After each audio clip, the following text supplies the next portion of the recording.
Murdoch. I'm coming to get you. Remember, Sally, when I promised to kill you last? I lied.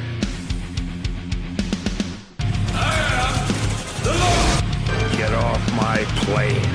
I have come here to chew bubblegum and kick ass, and I'm all out of bubblegum. John, I'm not gonna shoot you between the eyes. I'm shoot you between the balls. The disease. And I'm the cure. I'm gonna take you to the bank, Senator Trent. There can be only one. Dead or alive, you are coming with me. Yippee-ki-yay. I'm going to kill them all, sir. What's going on, everybody, and welcome to a brand new episode of Gimme Back My Action Movies, the podcast. I got it right this time, everybody. Woo! I got it right this time. It is me, Charlie, one of your hosts, and with me, as always, is Pete. Say hello to the people, Pete. Hello, people. How are you tonight? This is Pete. That's why I said Sisu. This is Pete. And next to Pete, Sisu. we have our scream queen, Anna, which hopefully she was screaming more in joy than in pain for tonight's movie. Hello, Anna. Hello. Yes, so much joyful screaming was done on my end. This movie. I was Yes. loving your messages. Boy, you were having a hoot. I had so much fun with this movie. Yes. I could hear you screaming, the horse. The horse. What? Yeah. Oh my God.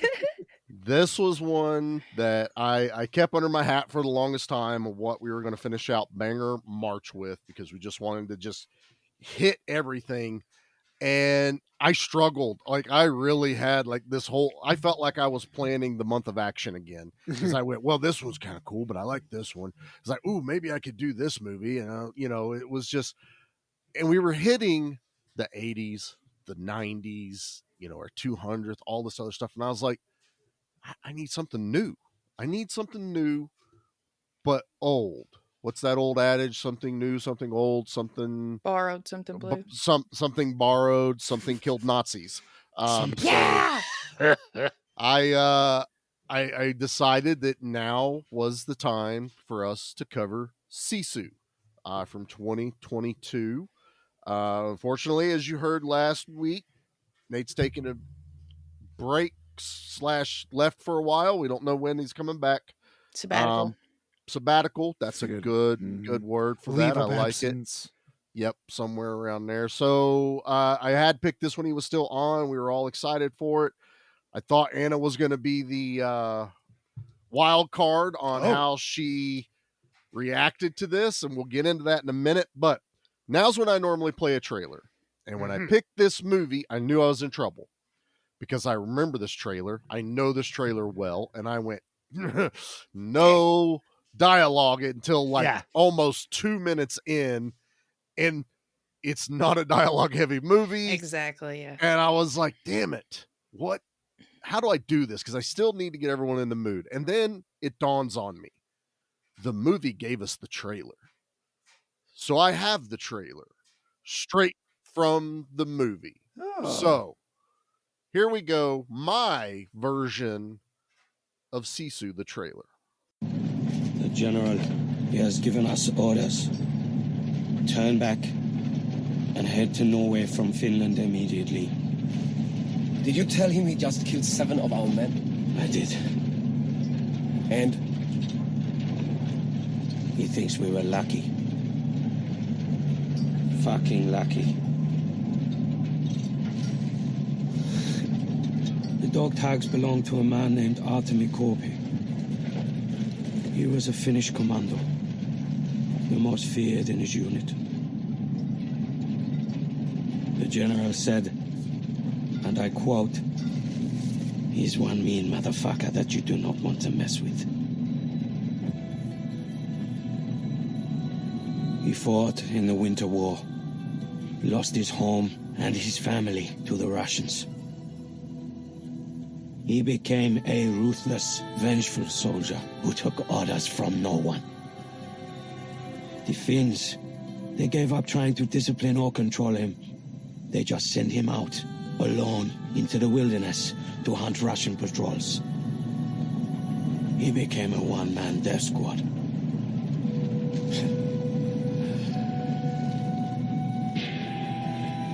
The reports are unconfirmed, but it looks like he has over 300 Russian kills. The Russians, they gave him a name. They call him Koshai, the Immortal. So yeah, I could not describe this movie any better than the Nazis did in this movie. Right there, everything you need to know about our main protagonist. His name is not Sisu. Right. I know. I fail Yeah. at that. I still call him Sisu. Yeah, it is actually Aatami, Aatami. Sounds right. Aatami. But they also they Kopek or called him something? Koshai. Koshai. That's That's what it. the Russians called him. We can just call him the badass, the immortal, whatever you want to call him. And if we say Sisu, I think everyone's going to understand what we're talking about. Well, forgive us, but whatever. Exactly. Sorry in advance, y'all. No. Exactly. I'm going to say this right now. If you have not seen this movie, I implore you, Stop what you're stop us, Yeah. go watch it. I'm also going to take that a step further. Don't just go watch it. Don't go get it on streaming. Don't go pirate it. Go buy this fucking movie and put it in your collection because it belongs To keep in your collection. Absolutely. It is a tight 91 minutes. This is pure gold and what we're going to get into here as we start talking about it. So let's start with we're all obviously not going to have long histories with this. Right. It's not even 3 years old yet. But Pete, let's start with you, brother. What's your history with Sisu? But Charlie, I'm pretty sure you mentioned this a couple times on the podcast. I championed this movie for Yeah, a while. yeah, and I think I gave in. I'm like, all right, fine, we'll see it. And you're like, it's Nazis, he's killing them. I'm like, that's a good time. Yeah, I like that. And I went to the library and I got this one. I have purchased it since then. But yeah, this movie is. There's not a lot of story there, but there's enough and you know what's going on. And without saying a lot, there's so much being said without actual dialogue there. It's really a beautiful bit of directing how these people were able. Sisu himself didn't speak until like the last minute of the movie. The very last scene. Yeah, the very last thing said on screen was him. Yeah. Large bills, please. Not so damn heavy to carry. It's I think I thanked you right away, Charlie. You did. As soon as you got done. Yeah. I needed that one. That felt good. So yeah, that's my very limited history with it. Right. So Anna, Yeah. I'm pretty sure this is a first time watch for you. Mhm. But what is, let's see, had you heard of the movie before I picked it? Well, when you first said Sisu, it didn't click, but I remembered the poster, like what the poster looked like. And then once I looked it up and saw the poster, it clicked. I was like, oh, okay, I know this. And I brought it up to Dad because he's the war movie guy. And he's like, oh, yeah, I've seen that. That's good. And he's usually, you know, he's not as into like the violence and gore per se as I am, but just he's more into the history and the story of it, which, you know, that comes hand in hand with war. But I honestly kind of was going into this expecting it to be way longer than an hour and a half. When I saw it was an hour and 31 minutes, I was like, okay, well, let's see what this thing has. And then once I realized that Aatami, not Sisu.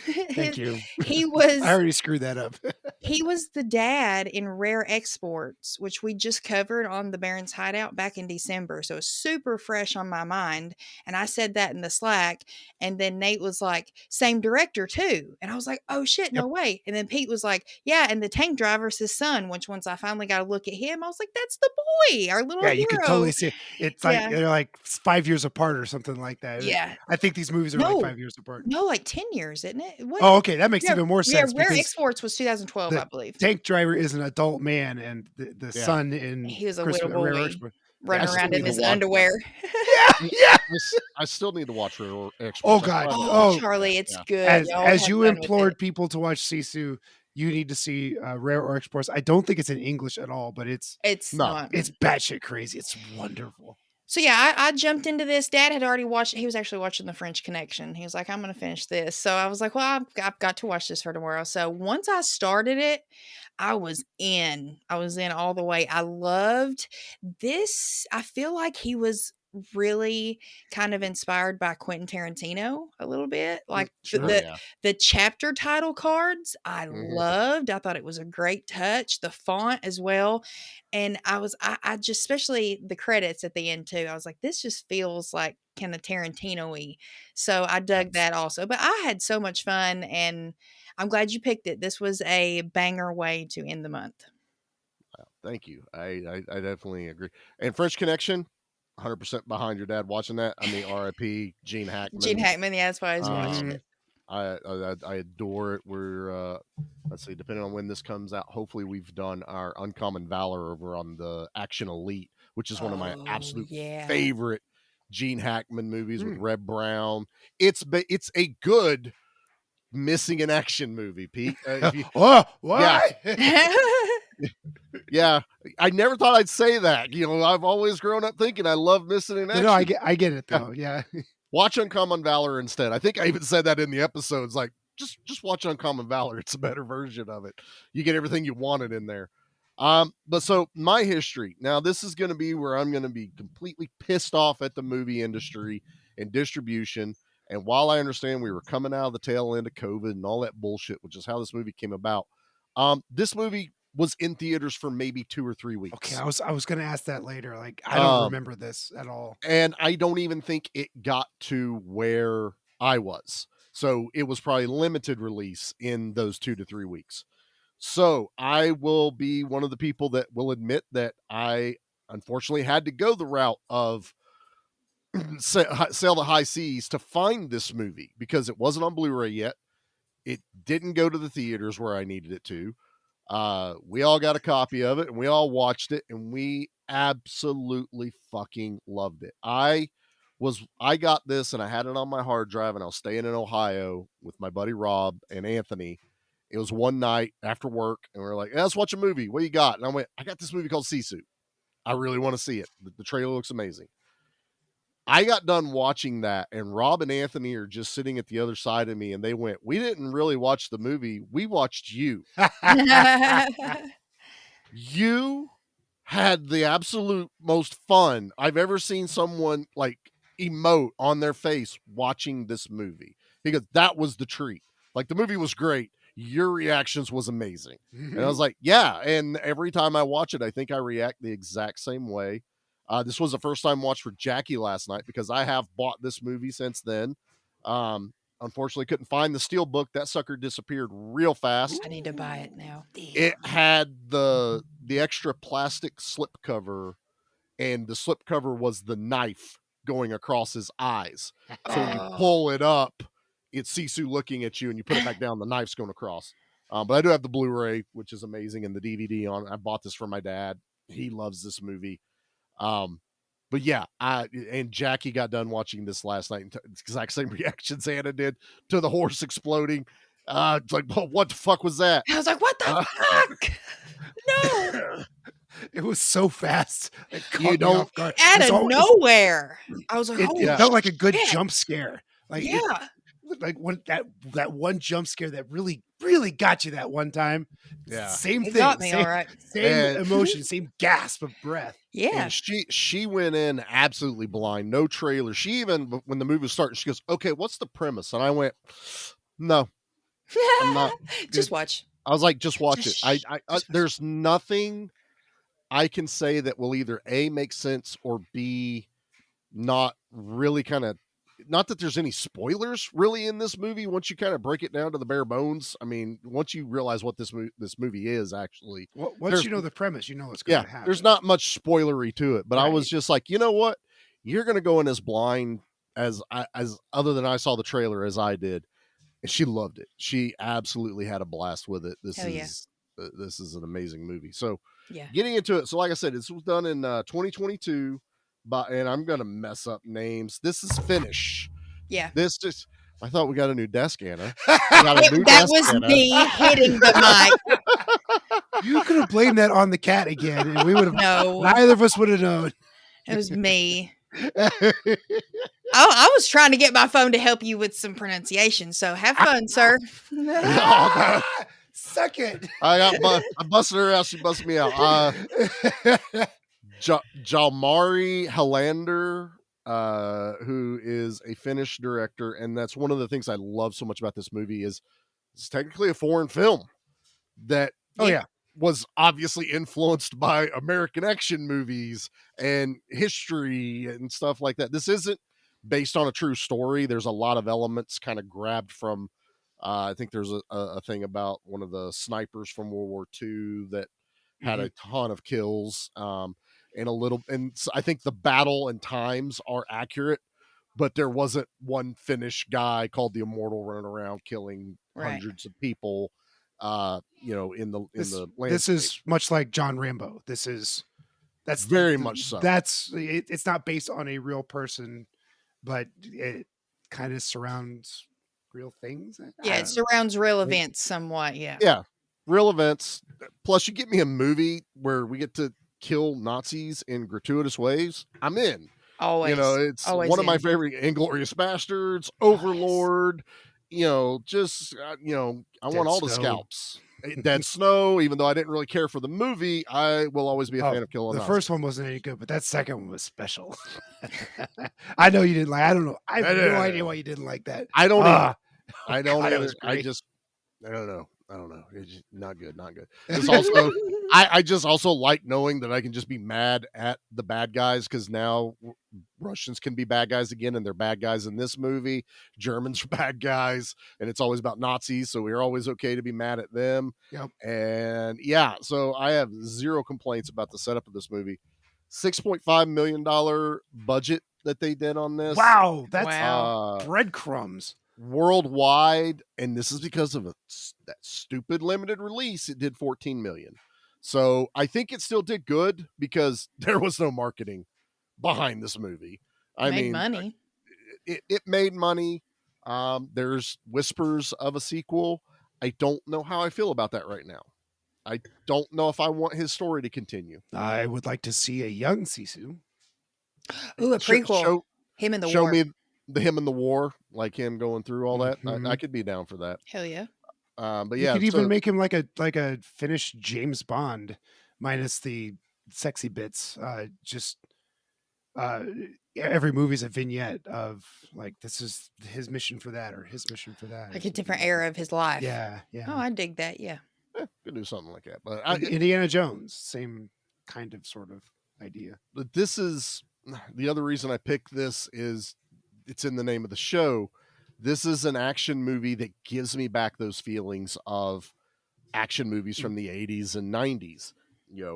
It's to the point, it's violent, it's fast, it's kinetic, and I'm hooting and hollering all the way through it and enjoying all of life as I'm watching this movie.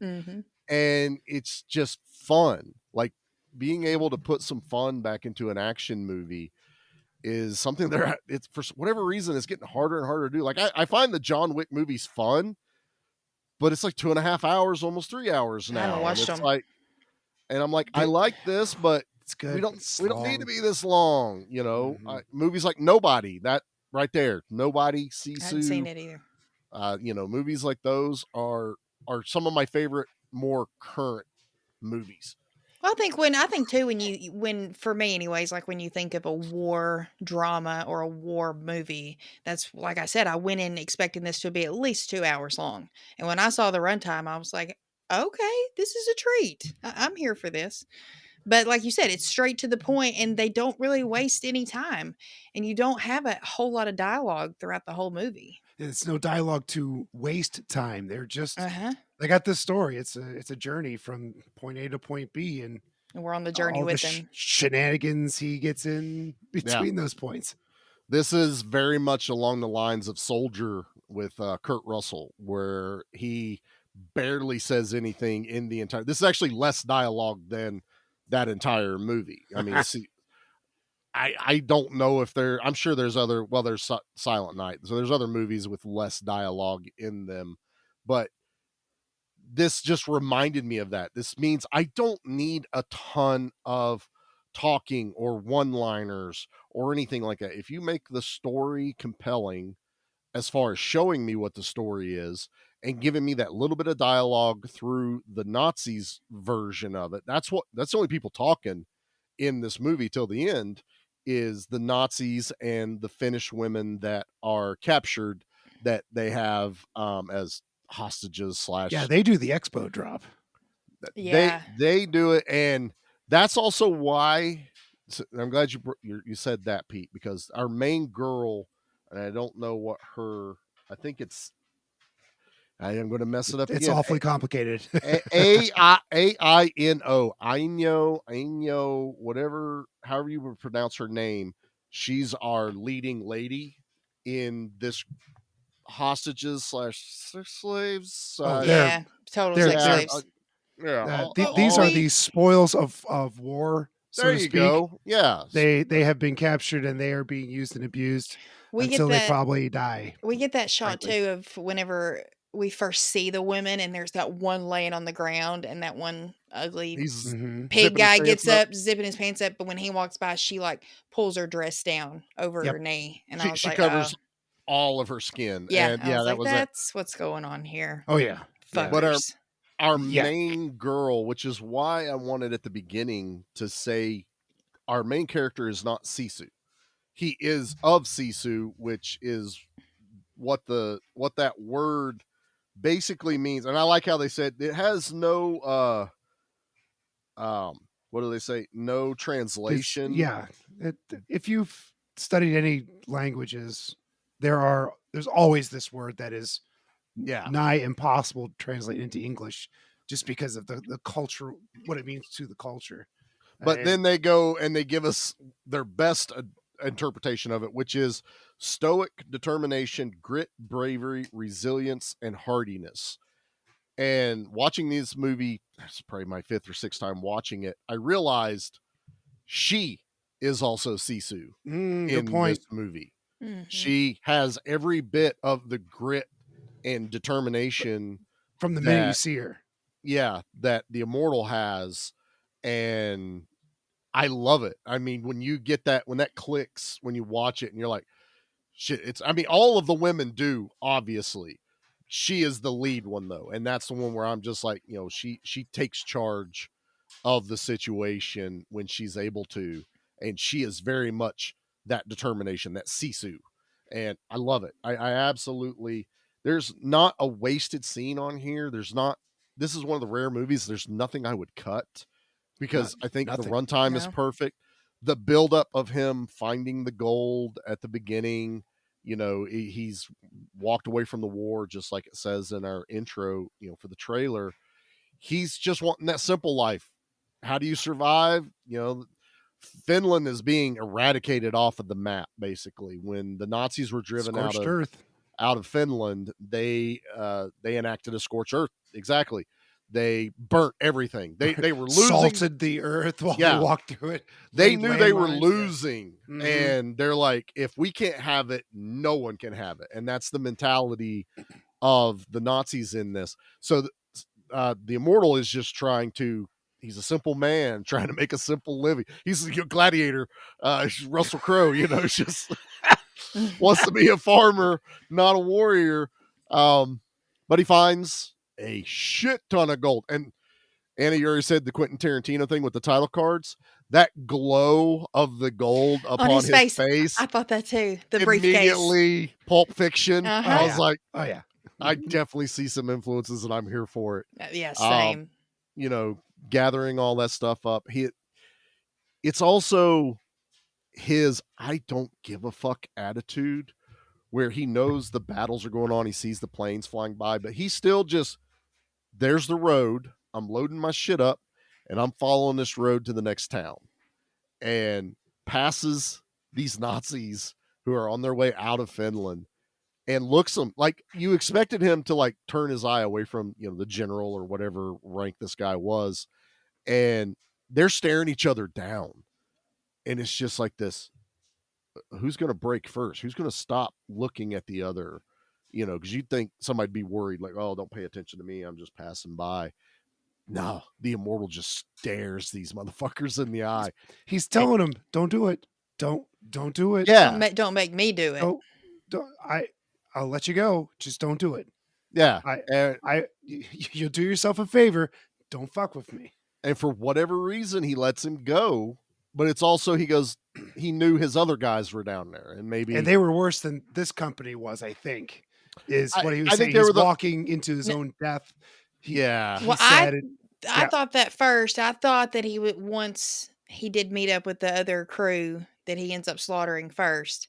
I thought he meant that as well, but then I think he really meant the landmines, because I think he thought, well, if he can manage to get through our other comrades over there, well, he's dead anyway. So either way, he obviously doesn't care about losing life of his fellow troops. So, he didn't care if they lived or died, really. I think he just turned around because he wanted to know what was going on and why there were so many gunshots, because if it should have just been one, It comes around to where it's like, he wasn't worth their time at first. Right. The other guys were a little bit more of the boisterous, pricks, frat style Nazis, I guess if you want to call them. The fratsies. The fratsies.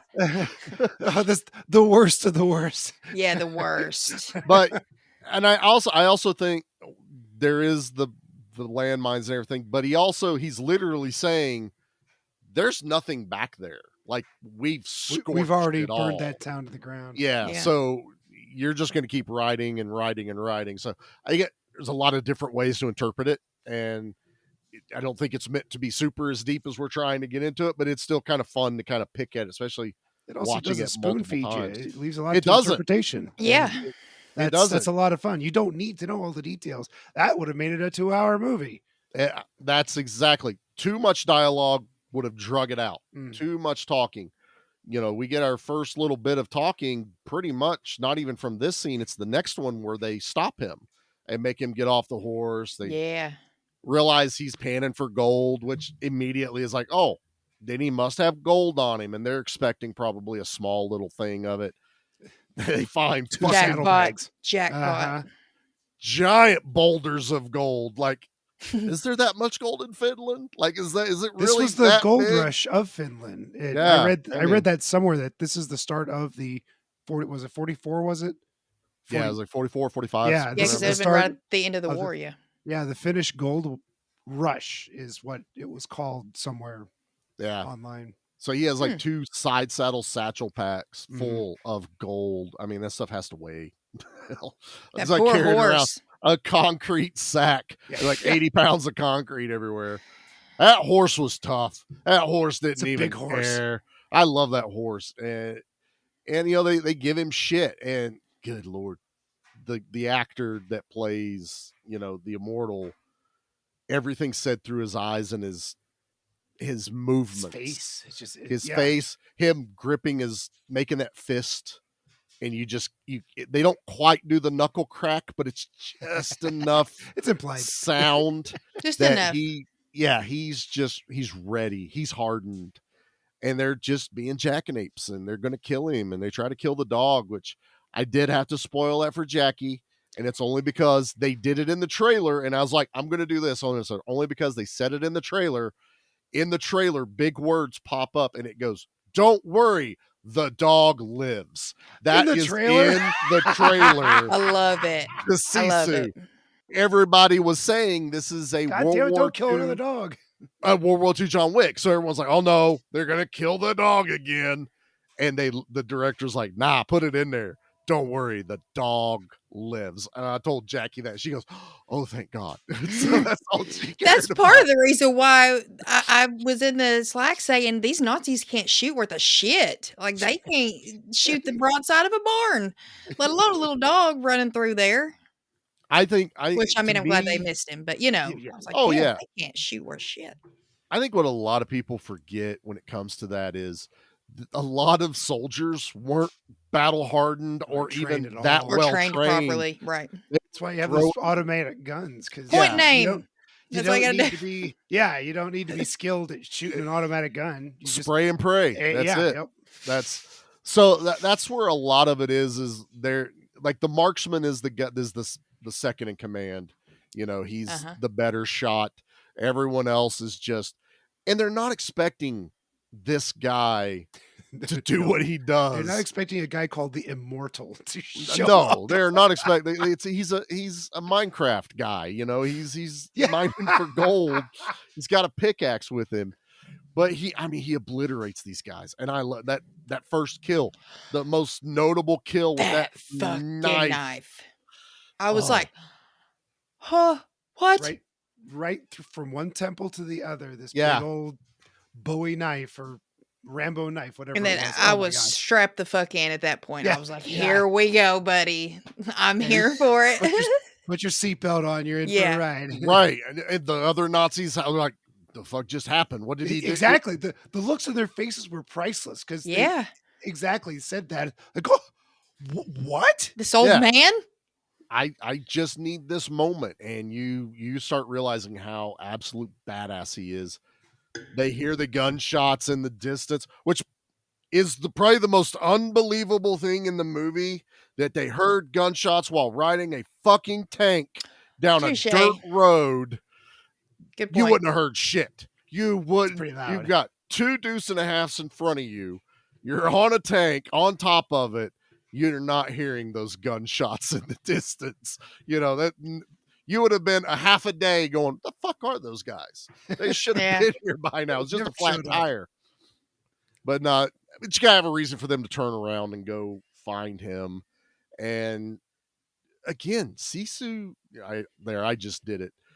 The Immortal gets back on his horse and goes down the road. Just keeps going. I'm doing my thing. Don't fuck with me. I've shown you why not to. And I think they would have turned around had they not found that piece of gold. I was thinking that, yeah. Had he picked up all the straggly pieces that were left behind, Yep. I don't think their dicks were that big to where they were going to be like, no, we're going to fight this one guy just to prove a point. Like, like he was saying, the war's already over. We're going to be out of here in 2 weeks. And he's our ticket out because of all that money that he's sitting on. Like, had none of that been seen, he would have been good. They were on their way to deserting the army, I'm guessing. Well, they're on their way to a rendezvous, but once they found this gold, the captain or the sergeant's like, we're out. Gave him his out. Yeah. We're out, guys. We're going to find a way we're going to get rid of these uniforms.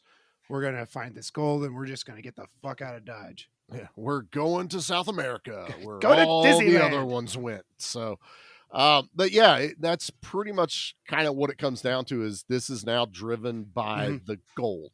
The gold is what everyone's wanting. The Immortal doesn't want to give it up because that's his lifeline to, surviving. His livelihood, his livelihood. And this is the Nazis' ticket out of, they say it straight up. We're facing a firing squad when we get back. Because they don't say it, but if you look at their uniforms, they're the SS. I noticed They're that, not, they're not just German soldiers. They were the SS. Yeah. So yes, they were up for firing squad when they got back. That's the worst of the atrocities that they say they were doing. So I like that they didn't just go, hey, look, they're part of the SS. It was little slight pauses from the camera on a close up, and it's right on the lapels. And I caught it. I think it was like the second or third. And I went, oh shit, those are actually like legit SS officers. And that's why they were facing, being in a firing squad or being hung or, however they were going to be dispatched of. So it gives them a reason to get out. And, the captain, sergeant, whatever he is got everyone else going, look, we got to get this gold. We all get out if we go and get this. So we're going to disregard orders because we called it in and, got told, don't fuck with him. You're in trouble if you fuck with him. And then they have to learn their lesson that this man literally gets blown up by a landmine. Granted, the horse takes the brunt of it, unfortunately. And I never like seeing animals die in a thing, but good God. That was spectacular. dude, he went spinning.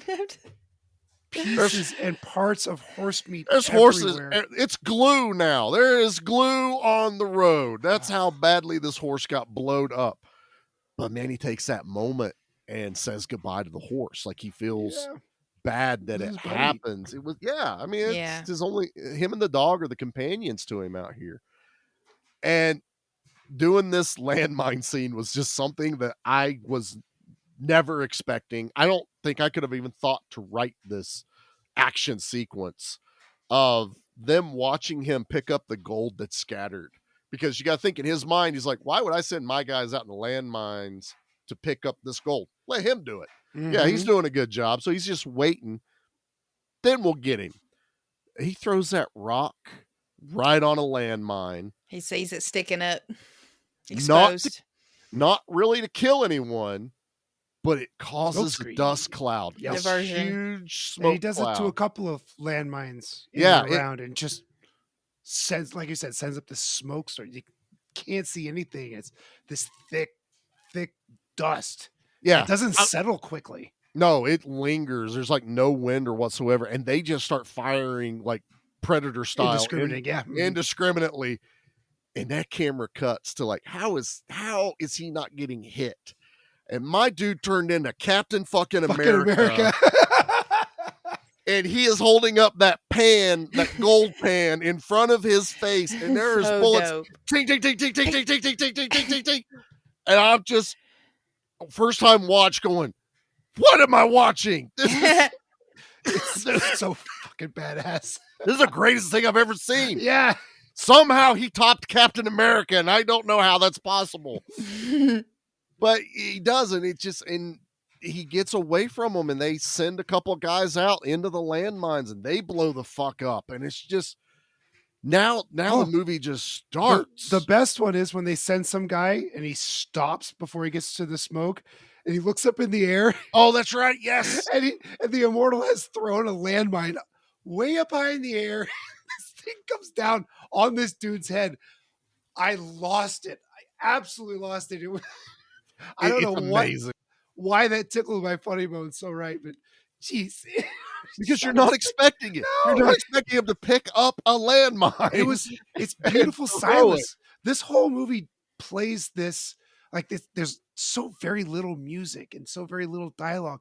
It's quiet for as many explosions and guns that go off and airplanes flying over. The movie is very quiet. It's eerie at a lot of times. It sets a good tone, a mood, and it was bone quiet. Is that an expression? It was dead silent. Dead silent, stone quiet. Yeah. There was nothing going on, but you hear a little bit of this, the wind going. Oh yeah, the sound design. This is landmine out of nowhere. It's so good. And this movie's shot beautifully. The cinematography, like the landscape shots that this movie opens with, the way they film the action sequences, this guy knew what he was doing. Like this is well done movie making. Right, it's kind of like you just kind of fall into it. It's like filming Dances with Wolves. Yeah, but when you're in the American plains, you can't help but to film beautiful things. Yeah, I mean, you gotta get around the roads and the telephone poles and things like that. You gotta find places we haven't touched yet. Basically, it happens. There's a reason we go to New Zealand to film some fantasy shit. Yeah. It's the only place that's not touched yet. But I this is also filmed in Finland. Like this is they filmed it there, so this is 100%. Their movie on the DVD. They were doing interviews with the cast, and they're just like, "Hey, tell us about your character." And there's the Immortal standing in front of this glass smooth lake with this green mountain behind him and these rolling plains. Like, Jesus fucking Christ, that's they're not even trying at this point to film something beautiful, and it's just there. It's just there. Look out the window, sir. Right. There you go. That's exactly why we're out here filming this. But yeah, since you had said that, I wanted to make sure we got that this movie unlike some action movies I've grown up with, this was shot really well, and it's very beautiful. Oh, It's not the same alleyway 27 times that the car chase runs down around. okay. Run to the left. Run to the right. Run to the north. Run to the south. I'm listening to a new podcast that just started. It's the PM Entertainment podcast about PM Entertainment movies, which are notorious action movies for low budget but fun. And they make jokes about the 30-mile pier. That there's a movie that they're going down this pier, and it's, if you actually drove it, it would have to be 30 miles for how long the scene takes on the movie. And it just I love that so much. like no less than 24 people get knocked off the pier into the water in one sequence in this movie. So shout out to the PM Entertainment podcast. You guys need to be listening to that. One episode's out so far. That's how new it is. But wow, this guy does awesome on the ground stuff. floor, folks. And interviews with the guys from PM. Kudos to this guy. I've shared his stuff on Instagram, so if you're following me, you'll see him over there. But yeah, so this is our first, like, he gets away from the Nazis. So this is the moment where it's kind of like the chase, which you're thinking, well, they should catch him. He doesn't have his horse anymore. You know, he's on foot. He's beaten feet, but they still have to worry about the rest of the mines. Because I love this line. And how many mines did you lay? All of them. All of them. All of them. It's like there's not a number. It's however many we had, because I wasn't carrying that shit anymore. So yeah, they pull the two girls, and our Sisu girl volunteers for the one, because she's like, she's not going to be able to do it. I'll go out there. I think hidden landmines are still kind of a problem to this day, aren't they? Hidden landmines are a huge problem, depending on where you're at. Yeah, depending on where you're at. Yeah, they are. I forget exactly where. There's still places that are finding them, deactivating them. They're still finding World War II unexploded ordnance from time to time. Yeah, I think I just read something in England somewhere. Yep. There's a farmer tilling the soil, and tink. Luckily, it didn't explode, but it's like that didn't sound like a rock. I think they dug it up and like, oh shit. There's that one, and I think it's either that same one or the one I'm thinking of. They were like, they're under construction for something, and they found one as they were excavating or something, and it shut down like this entire part of the town till they could get it out. It's a big boom. Yeah, I mean, there's no like expiration date on that stuff. Now I have something else to be afraid of, y'all. Not around here. Let me add to your not in my luck. Yeah, let me add to your fear of water. You know, Godzilla -1 had all of those mines in Tokyo Bay. So I haven't watched Godzilla 1 yet. I know. I'm not. I'm gonna break your heart when I say this, but I'm not the biggest Godzilla fan. But I also have to be the biggest. I also have not just sat down and like watched them all either. So I need to watch them all. We'll just watch this one. Yeah. Okay, that's fair. Literally just this one. Just watch this one. Have you seen Hot Fuzz? Yes. Oh yeah. So you know the old man with all the weapons and the mine in his thing, where he's like, "Nah, it's junk," and he hits it and it starts ticking. That's a joke on that shit. Still is live. Oh, okay, that makes sense. Nah, it's junk. Crack. Tick, tick, tick, tick, tick. I love that scene in that movie. Y'all forgive me. I'm fighting something, so I sound horrible tonight. But there was no way I was not going to talk about Sisu whatsoever. So if you hear me breaking up or mute completely out from a cough, that's me. Yeah, Sisu somehow found. Yeah, he beat feet. He found his way through the landmines. I just deal with it. He finally comes across that the last town that they kind of burned down. It was still on fire. I was like, man, it was still smoldering. Yeah, it was still literally on fire, like you were saying, Anna. Yeah. But the Nazis are following him, and they're all like, I'm not going through that minefield. I'm not going through that minefield. Pussies, so yeah. What do they do to cross the minefield? They take a couple of their spoils of war, two of the women that they've been abusing, tie them at rope's length. That's the exact length or distance between the treads of the tank. Yep. And they march them down there, and the tank follows them, following their exact footsteps. through there. These guys are awful people. Oh, they're And, pieces of shit. They are Yeah. So this is the where worst of the worst. This is also where the lead gal. I did she have a name in the film? No, the lead gal, I said it earlier. It starts with an you said. A. Oh, I thought that was her real name. No, her real name is Mimosa Willamo. I wish my name was Mimosa. Yeah, I bet you do. That's your nickname But, on the weekends. It's Weekend mornings, I'll have you know. AINO. 4:11 a.m. AINO, Aino or something like that. Aino, okay. Aino. Well, They don't say names a whole lot. No, they she's kind don't. of been a badass in the back of the truck. She's been sitting there very stoically, very Sisu like in the back seat the whole time, or in the Observing. back of this truck, along with another maybe 10 other women. Yeah, that have probably been I'd say there's abused. 6 or 8, something like that. Yeah. And when she gets tied up, she even volunteers. She's like, "No, I'll do it." Yeah. Because I think part of it is her stoicism, her sisu, and part of it is I don't give a fuck no more. Yeah, if I die, I die. If I die, He's- I don't give a shit. Yeah. Hopefully, I'll take some of these assholes with me. Yeah. It's also a less painful death. Than the slow abuse that she's Yeah. taking. Yeah, For I agree. sure. When you step on a landmine, you're not Boom. feeling it. That's you're it. you're gone. Yeah, you're done. So I think so- there's a lot of layers to her volunteering Mhm. feat. I agree. But as she's walking, so the two girls are walking tied up, and the one gal is just doubled over in tears, and she doesn't want to step on a mine, and she Terrified. as you should be. I mean, Yeah. I would be. I am not throwing stones here. I'm a tough dude. I'm not gonna be. I don't want to happy walk through a walking landmine. through a landmine. Don't be happy. But the other gal, Imhotep, what's her name? Imhotep. Call her Sisu, Pete. Wrong Sisu, movie? Lord, C-set? No, that's sexist, isn't it? that's very sexist, Pete. How dare you, sir?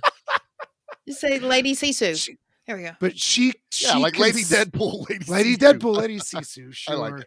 So she is full Lady Sisu at this point, because she is just head high, eyes straight ahead, 1,000-yard stare, confident in her steps, and it's at that point you go, "Oh my god, this gal is as badass as Mansu." And Lady Sue is just as badass as Mansu. Mm-hmm. She has a. I'm trying, guys. I can't remember names. It's like he's trying to make up Nateisms, and it's not Nate. I don't know what. I'm not nearly as funny or cute as Just Nate. say vacation 27 times. That's all I know. I want to ask you a question about espresso. Yeah. But she has a very you're not gonna break me Oh yeah, attitude. Because I've already towards been this. broken. Like Yeah, you can't break me any more than I already am. So like what That's can great, you Anna. really do to me Mhm. other than kill me? Right. Because I don't give a fuck at this point. Because you have to look at it as they've probably killed her family, everyone around her, her In entire front of her. town, which is another thing. That's another Killed reason the mom, why. raped the pa. Yeah. She's probably had to see the other women get raped as well that she's with, you know. Oh yeah, vice there's no versa. privacy screens Oh. in the back of that truck. He did that Facts. in that truck. Yeah. I mean, the truck's going down the road. He did that, and Shoot. they all had to watch. Man, that's a bumpy hump. I mean, ow. Oh, Pete, come on, Someone's Pete. getting bruises. Pete, no. Let's have that- some decorum, Is that sir. too far? A bumpy I hump. think so. No. wanna No. Well, you got it right after this. Bumpy hump. The fuck? Do you Oh, like I horror movies? can't. Do you like hanging out with your buddy? Do you like cracking jokes and having a good time? Do you just like fun? Well, consider checking out Spoils of Horror. We are an hour-long podcast that comes out every single week. We're not doing reviews. We're just going to hang out, talk about the movies we love with each other, and hopefully the ones you love too. Covering everything from the popular, the lost, the forgotten, and the bizarre. If you're looking for a good podcast and a good time, you're going to want to check us out. We're on all major podcasting platforms, and you can find us on Instagram and Twitter. Check it out. We'll see you there.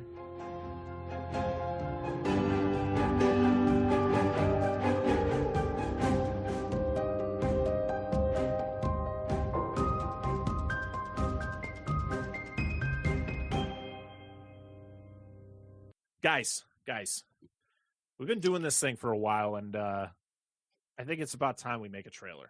Yeah. All right, so here we go. Let's get this thing. All right, ready? All right, what's going on, everybody? We are Dissect That Film. I am Brett. I'm Dan. I'm Angela. And we... Oh, wait, guys. I have an even better idea. What if we had somebody with an epic voice sell our show in a way that our show actually isn't? What do you say? Yeah. Sounds perfect. All right, let's go. Let it rip. Your host, Parker, Dan, and Angela slice and dice their way through the good. If it bleeds, we can kill it.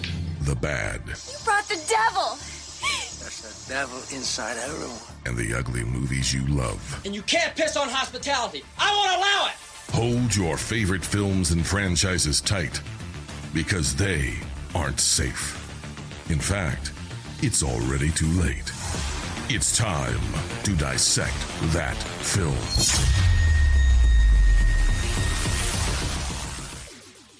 I wish our show is what that guy just said, but you know what? If you want to listen to our awesome show, Dissect That Film, you can listen to us on YouTube and on your favorite podcast apps every single Friday, where we talk about all the wonderful films, good, bad, or ugly, as that epic dude said back there. So until next time, I'm Brett. I'm Dan. I'm Angela. And we'll see you all again next time.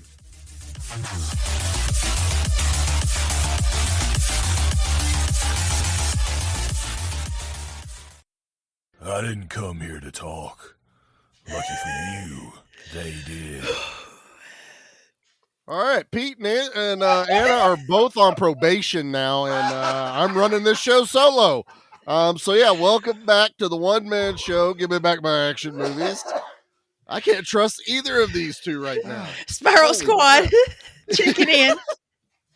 It's a good thing I mute everyone during the commercials. That's all right. Darn it. We get in lots of trouble. Yes. Yeah. No more. Stop. There. Gone far enough. All right. We're falling into walking through the movie when this really should just be like, hey, guess what Sisu does next? Even though I know it's not Sisu. It's an and then movie. It's a very it is an and then movie. In a good way, though, not in a bad way. They catch up to him. He hides under one of the trucks, douses himself with gas so that the dogs can't smell him. Smart. But he has to roll out from under the truck because they're going to catch him. They still catch him, send the dogs on him, and he just stares at the dogs, holds out a match in front of himself, and lights himself on fire. On fire. What is he doing? The dog's like, fuck off, dude. Yeah. Yeah. It runs the other way. Dogs are like, this is above my pay grade. For a moment, I dog's thought, like, well, some dog's going to is. die. I thought a dog was going to die, but they were like, that dog's like, nah, fam. Nah. I ain't I'm into out. this right that much, okay? I am not hailing anyone. I'm out. We're getting real close to one of my favorite spots, though. So go ahead. He's on fire. He's on fire. What's he gonna do? And you're like, what's your plan, sir? They're on fire next to a lake. Yeah. Like, of course he's next to a lake. Cheater. He runs. Still cool, though. Got the dogs off of it. It's amazing. Oh, no. I loved it.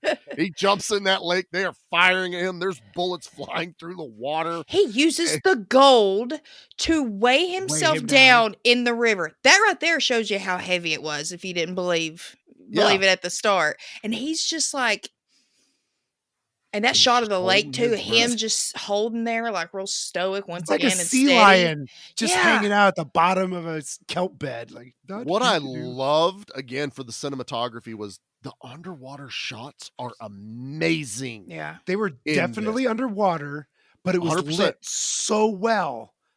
And the lake was beautifully clear. It was great. It looks good. Lake was clear. Scary, but good. I love when he first jumps in the water that they show all the aeration of the water and the bubbles coming up off of him from all the different places. Like you wouldn't just jump in water and nothing shows up. Mm-hmm. Right. So you have this your water. Pockets have water. Your socks have water. Everything has your water butt in has it. Water. Your air. You might jump in the water and a fart just comes out. You can't It help happens. that. It happens. You ever Don't been in a suck that- bathtub and that? Don't suck that bubble. Yeah, shoot. Hey, But- if you need air, well, No, that's not you- the right that's kind not- of air. that's the not right kind air, of sir. So that's what he did to that one guy, right? Uh-huh. Because they Yeah. they eventually right. come in after him because the head guy's like, "Go in." These They guys, go in after him. these guys under this sergeant, colonel, whatever you want to call him, they are terrified of this man. They're like, They're "We're-" more afraid of Right. him than dying. Yeah, and he's What? sending them in the water. He cuts one guy's neck and breathes in it. I was like, "What? This guy is a badass." I think that at that point is when I went in the Slack and was like, "This movie kicks so much ass." Because he pops up briefly to get a breath of air before they get down in there, but then he cuts 2 Nazis' throats underwater. And I love the second one. We don't need to see that scene again. So you get it from the one guy left in the boat's perspective, and it's like Jaws. Just this blood That comes was up to dope. the surface and giant bubbles. A plume of bubbles and blood. Yeah. And this guy's like, fuck it. Puts his helmet on because he's like, they're going to shoot at me, and tries to row to the other end of the lake. And that's exactly like, you're a deserter, death. And they shoot him. But yes, the boat keeps moving in the Yes, it correct does. direction. So the immortal grabbed the anchor line, and he's walking to the other end, and you're kind of like, why do you need the boat? You're in the water. When he You gets didn't to need the the other boat. side, he puts the dead body on Need the his body. back as armor and runs up the hill as they are pelting bullets. And the one dude, his name is Wolf. Again, they never say his name. The fat pudgy dude that, Second in was command. The second real- in command. Yeah, the the super sniper. maniac. That guy.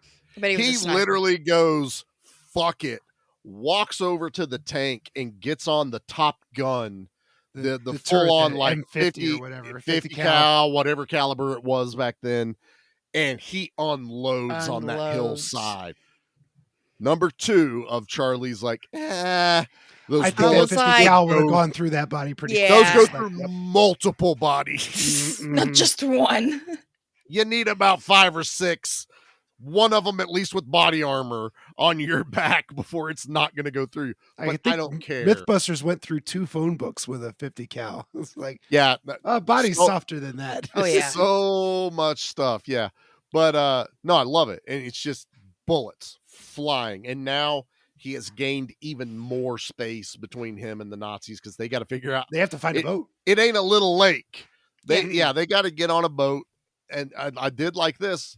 They get on a boat, you don't see the tank again, so it's not like they found a bridge to get across, because the next scene is the gas station scene where he's been shot, blown up. Yeah.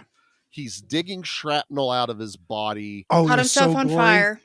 Now, Caught himself Anna, on your fire. dad doesn't like gore, but I thought that was real gory as he's digging shrapnel out of his calf or ankle or whatever. Yeah, Did- he'll was your watch dad it. cool with that? He'll watch it in like war movies and stuff. Okay, Like if he's okay. watching somebody hack somebody up in a horror movie, he's gonna be like, bah, I don't want to watch this, kind Okay, of thing. all right. But I when it kind of comes wish he to- hadn't seen it already. I really wish that it would have been Oh, that both would've of been so much yours fun to see it first with your time dad, yeah. watch. That Mhm. would have been. I think it would have been a lot more like energy from your dad to actually see how he reacted for Yeah. the first time. right. Being like, "Whoa, what's that? Whoa, what's going on?" It Yeah. would look like I me came, the entire time. yeah, I came in the living room when it was over and I was making me a drink. He was like, "You watching that movie?" I said, "I just finished it. Man, that was damn good." And he was like, "Yeah, they fucked with the wrong guy, didn't they?" I was like, "Hell yeah, they did. Hell yeah, they did." Oh, Father, you have a way with words. I love you. That should have been on the movie poster, sir. They fucked with the wrong guy. Nailed Now- it, yeah. This scene where he is right now at the gas station is one of the most uncomfortable scenes. Oh my god, dude. I have been around in a long time. Like this makes me This is just worse than my butt is puckering and I'm just like looking This- through my fingers because worse than any horror movie. I Oh. can handle gory crap, but you start doing that stupid pimple popper shit on TV. No, I'm fucking out. I'm out. This is up there with pimple popper Mm-hmm. because the dude, he's immortal, but he has to rest, and he does rest. And fucking Nazis find him. Yeah, They're there, and they don't really find him. They just happen to run into him because they're there's gassing not up too, right?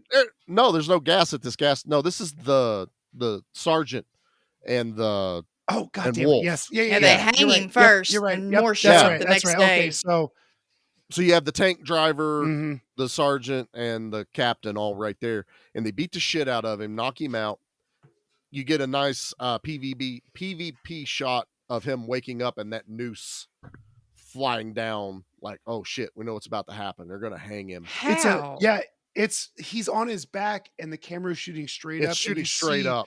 The Nazi captain talking to him, and you see behind him the noose go over. Again, great a sign shots. What a Yeah, shot, man. I It's loved like it. What's that called? A Dutch angle or I something? loved it. A Finnish angle.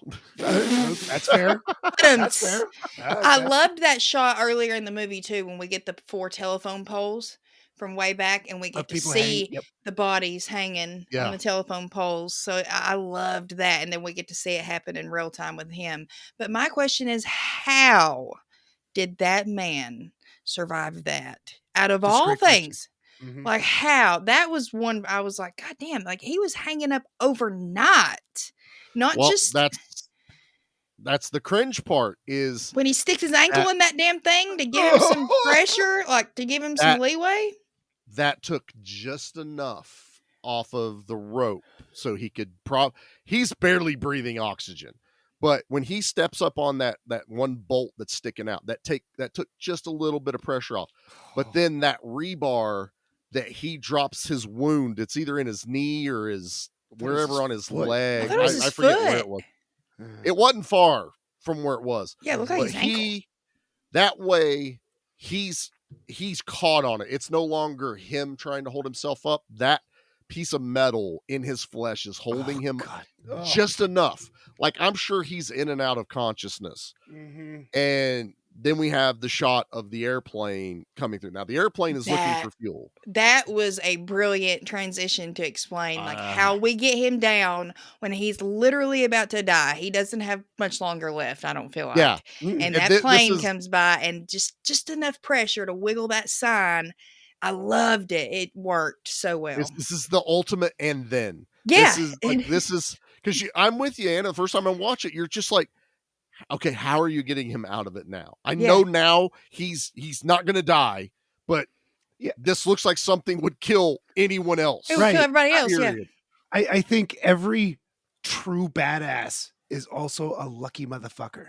Oh, 100%. They have to have some bit of luck, yeah, no doubt. Like James Bond was famous for his lucky motherfucker. He was a badass too, but oh, you were trained, but there's a lot of luck. But there's a lot of luck going on. What's happening? And it would be a shorter movie if these things didn't happen. I think I think luck is part of it, but I also just think that not having any fear, like he had no fear, nothing left to fear, and when you have nothing left to fear, you're truly free. Isn't it that Fight Club quote or something? Yeah, it's applied right here. When you look at it and go, yeah, that's going to hurt to do what I'm about to do, but the alternative is death. Yeah, so this is going to buy me some time for my luck to kick in or something. Yeah, and if I die, I die, but I got to try. Yeah, at least try, yeah. And that airplane lands, and then again, more Nazis getting out. They're trying to fuel up. The dog shows back up because they tried to kill the dog by putting a grenade on him to save the dog. But Sisu is able to, like, that rope just starts sliding off of the sign from the vibrations. That was brilliant. And he falls, and this guy's a pilot. You know, he's not really a trained soldier. Sisu takes advantage of it, man, and just I'm to the point now. I'm just calling him Sisu. I'm tired of saying the immortal. But he fully just takes him out, and the other guy's like, "Whoa, shoot the dog!" Yeah, because the dog's still barking. Why is the dog still barking? What's going on? And he gets fucking knocked the fuck out. Like, Sisu doesn't even shoot him. Doesn't die, but he knocks him the fuck out. And he bandages himself up, which I love. Love a good Rambo moment. You know, kind of field dress everything. Oh, this is the scene that I don't say bothered me, but made me because he's pulling out. Oh, he's pulling out the pieces, the shrapnel. Everything that has happened. Two things. Like, so the other part is he bends rusty knives or rusty nails into a suture, and he stitches himself up. He stitches himself up. But did you notice when he took off his shirt, there was a Y cut into his chest, as if he had been given an autopsy at one time? I saw that. Yeah, from his collarbones noticed to his that. sternum to his belly button. That's an when autopsy. when he's digging the gold, they show a lot. Whenever Yeah, he's you're taking right. That's that right, Charlie, bath. at the very beginning. Yep. Yeah. So that's a good connection. It's that leads more credence to his immortality, so to speak, or his Yeah. refusal to die. Because at one time They thought he was was dead. open up. He was dead. That's Yeah. crazy. Open up. That's And they a had to good stitch his point, ass dude. back up. But I love this transition though. This is probably one of my favorites. Is he has the pilot? He looks after he pours gasoline on the wound too, Pete. He not only stitches himself, Yeah, but he he pours sure gasoline. did. Oh, I have this written down. is where was it?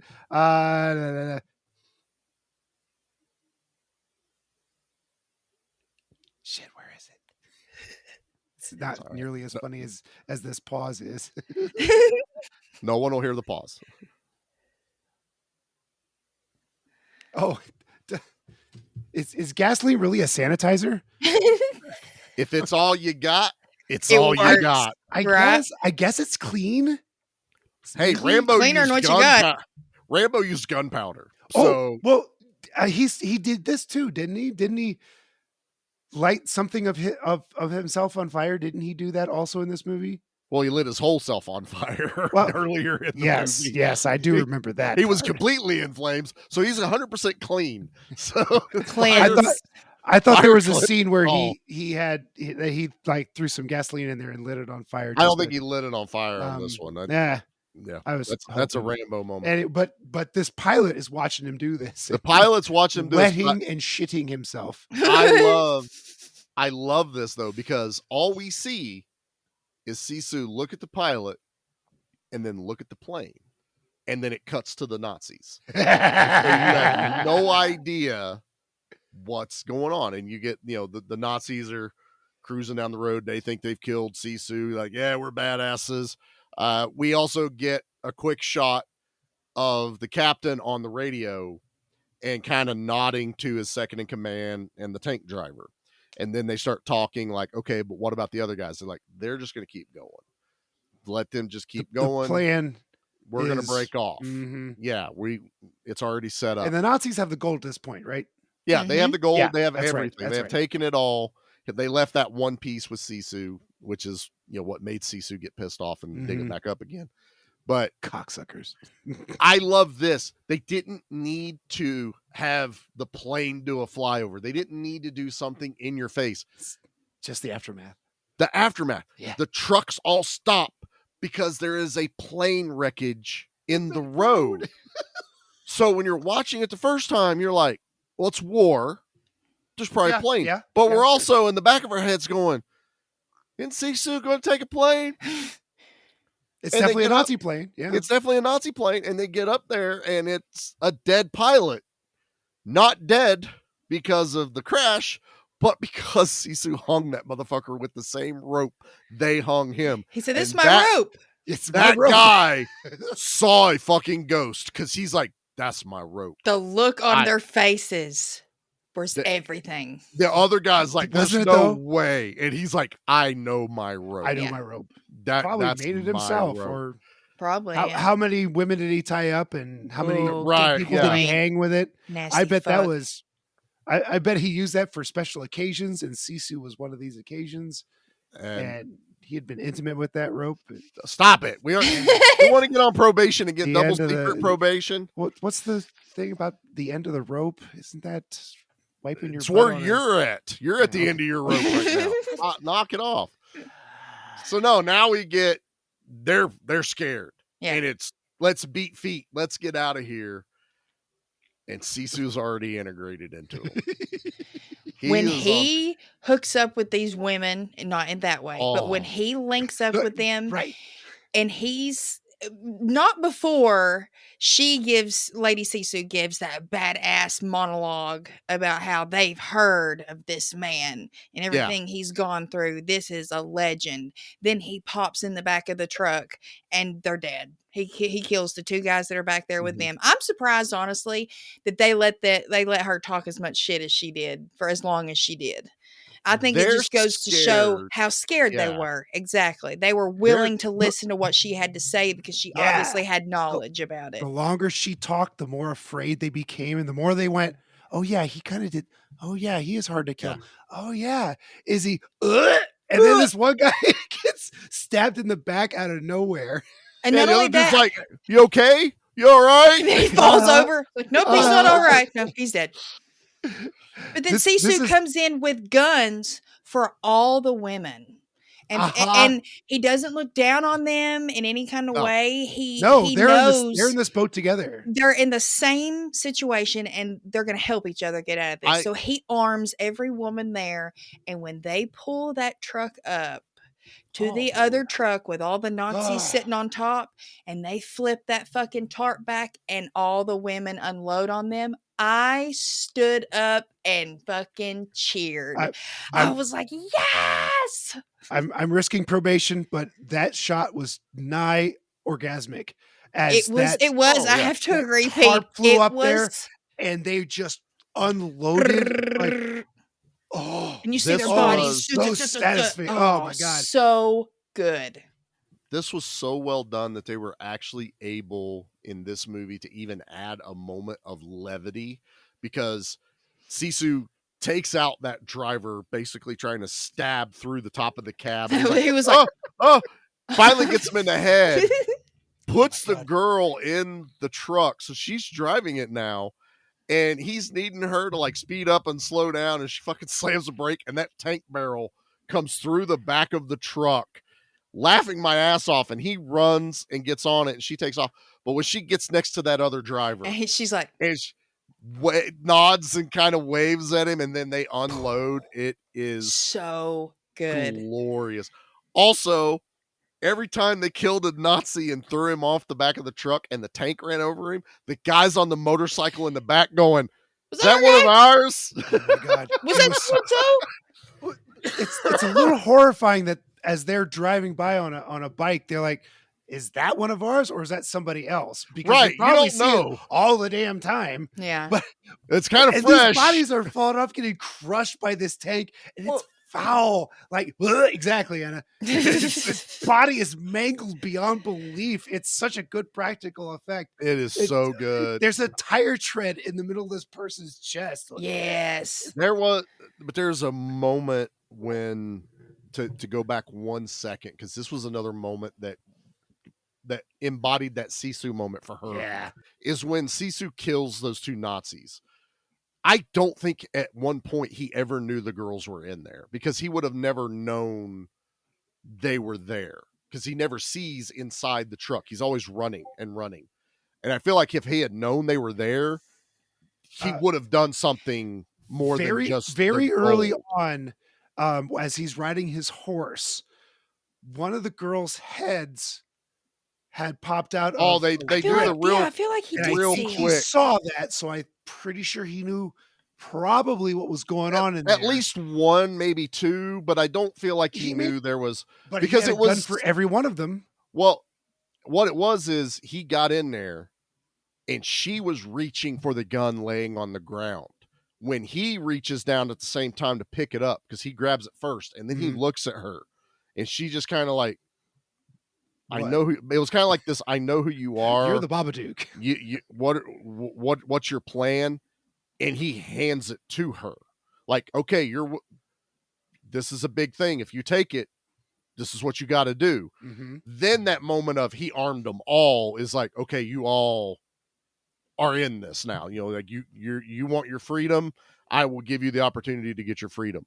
I feel like because to me, if he had known the severity of how many women were in there or what everything was going on, he would have intervened and not been running as much. It wouldn't have been just the gold or getting his gold back. It would have been, I got to help him.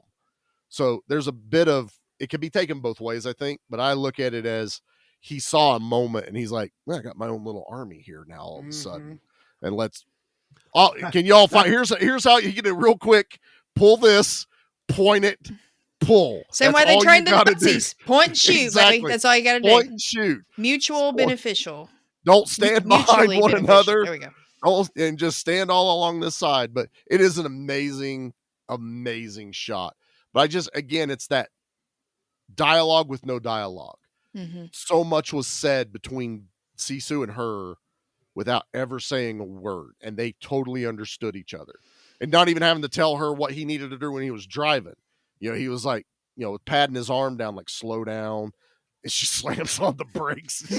And then he looks up at her and she's like sorry, Yeah, that right. moment, like, I'm sorry. Oops. Kind of like one of those things, like, I don't think she's ever driven before, but she's running in gears like a pro all the way through there. But yeah, so I just wanted to touch on that because, again, this movie's about a lot of moments, a lot of just visual storytelling. Every one of these 15-minute-ish chapters in this movie is a moment. Every one has something memorable in it. It is. And then you get him on top of a tank with a pickaxe trying to hack you do into the tank hatch, which is awesome because inside of a tank it is echoing and all they hear is that tang, tang, tang on the top. And he's like, all right, I'm done. I'm taking him out. They go at it. Him and the second in command get into fights and get knocked off the tank. Captain thinks he's home free. That dude's gone. He beats the shit out of that dude, ready to kill him.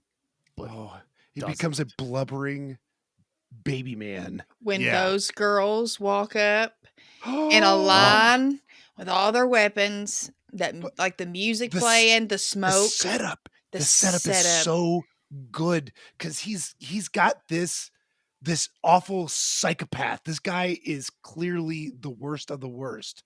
And he becomes this blubbering, please don't kill me. I'm so sorry. Just a straight up pussy.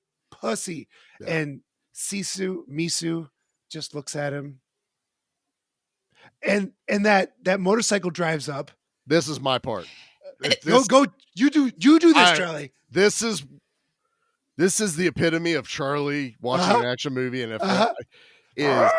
he is fighting this guy, and he has the upper hand on him. And that motorcycle, we've seen that. It's like, who is that? Do we know him? We don't know him. Right. They roll up.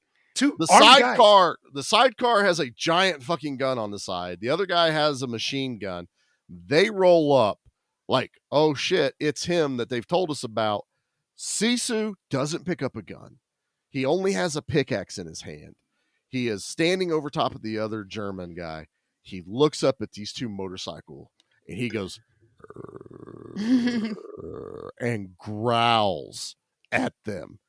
They get off the motorcycle, throw their weapons down, and run away. Like they throw their weapons away. They get off this, go, whoop. This man scared armed Nazis away by growling at them. This. Only holding a pickaxe. It's goosebumps, man. I love right there with you, man. This whole thing. The girls, yes, are badass, but he growled at two grown-ass men with machine guns, and they beat feet the other direction. It's like straight out of Looney Tunes. It's so fucking funny.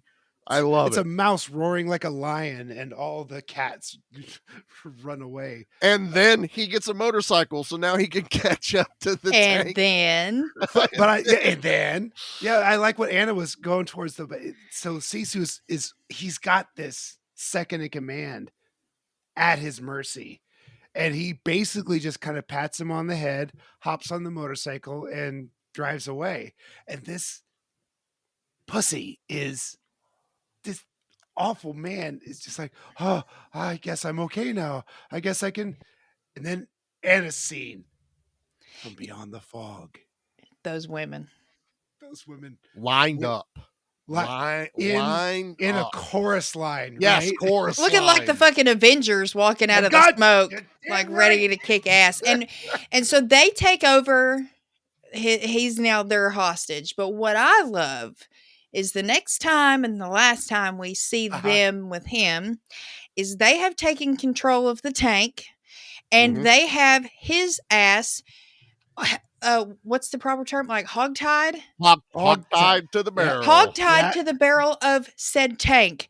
They run into, I believe, British soldiers, like good soldiers. I think it's Finnish. I think Finnish soldiers. They're in Finland. They speak Finnish back and forth. Good soldiers who are not Nazis. They run into them, and they are shocked as shit. For one, they're like, "Where'd you get this tank?" That looks we found it. Faces and they're just their faces are priceless, and that's all we needed. Like that's all we needed to end kind of their whole arc in this movie. I thought it was brilliant. It's a beautiful ending. And they're like, "Where's the rest of the Nazis?" It's the only one we got left. Only one we got left. They're like, "Okay, and he's sounds not, good." He's not shit. dead. You could pass. It's like the most emasculated way to treat him. Like death was too easy. Yeah. Yes. I love that exactly. They do that. That was my favorite part. Like there is no amount of suffering this man could possibly endure for it to be satisfying, except maybe to live with yourself the rest of your life. I mean, unless you're going to, call some hard hitting brothers with some red hot pokers and go a little bit of Pulp Fiction. And I was just thinking that. No, man, I'm fucking far from okay. I'm far from okay. I'm about to go medieval on their ass. I had to rephrase it a little bit, but everyone knows the line. Everybody knows it. Marcellus Wallace. You're dancing around the language is tough to say. I did it right though. I got the point across. Us mid-aged white guys can't say things like that. But we can say just enough to get the reference. Now, I bring up Looney Tunes earlier for a very specific reason. Bring it on, baby. The end of this movie is straight up fucking Looney Tunes. And I am here for it. And then the ultimate is coming up. He runs down an airplane that they have set up to take him, and it was supposed to be the second in command and the tank driver. It was just the three of them. But I think it was only ever supposed to be the one, maybe the second in command. Yeah, that was his plan all along. When he turned around and shot him in the head, I was like, oh, man. He shot that tank driver smack. I'm like, there was plenty of room, assholes. Yeah. That kid would have been happy with one piece of that gold. Yeah, dude. And you didn't need to do that. But that's also how shitty were the Nazis. Thank you. Bingo. Why are we surprised? Even worse. Yeah. But they get on this airplane. Sisu's running them down with a freaking. Okay. So we are straight up at what I call the Looney Tunes scene. We have Sisu heading charge towards an airplane on a motorcycle. This scene is asinine. Firing a gun, fires through the windshield of this airplane. Sure which I'm like, that's going to suck eventually. Clips the pilot. Eventually. We find out that he clips the pilot, but you see all the glass breaking. They take off, and we see the motorcycle keep going with no driver. They get up in the air, and the pilot, he's like, do you see anything? And he looks down, and he sees the motorcycle still rolling. Mm-hmm. And they're like, he's gone. We're good. We're in the clear. And that camera pans down, and that motherfucker has a pickaxe in the bottom of the airplane, hanging on for dear life. At this point, Pete, I don't give a shit. I get it. I am buckled in. I get it. Same. I love and hate this all at the same time, because so far everything up to here has been plausible. Somewhat plausible. This is the only way to describe it is Looney Tunes. But he's living up to his name, the Immortal Man. Yes, they're playing on that hard at this stage of the movie. I'm immortal. My God. How are the bad guys going to get their comeuppance if he's not on the plane? He's on the plane. He's on the plane. Sisu on the motherfucking plane. And then he takes out a can opener and he tries to reposition himself, and he almost falls off the plane, catches the tail landing gear, and then punches holes. When he makes the first noise, the pilot goes, "It's an old plane. It makes noises." It happens. Like I live in an old house. It makes noises. Yeah, it might be the dog totally farting. plausible. It might be the house settling. I don't know. but they hear multiple pieces of metal bending and creaking, and that And they're starting to Nazi- look back more and more like. And that captain goes back there in the back, and he is face to face with Sisu. Sisu literally climbs through the belly of an airplane and goes face to face, and it's now fisticuffs. And let me tell you, Captain can fight. I was expecting, to be a little bit more overpowered, but he's a better fighter than I expected. Sisu has been beat to shit. Dude, he's been through it. Rode hard and put up with. Yeah, if Sisu was at 100%, I don't think anybody has a chance. But the poor man, the last time he tried to rest, he died pretty much. They found him and they killed him. So that sleep when he was hung, best sleep he's had in years. That's the only sleep he got. We get a pretty good fight. They're using their environment. The Nazi guy grabs one of the straps.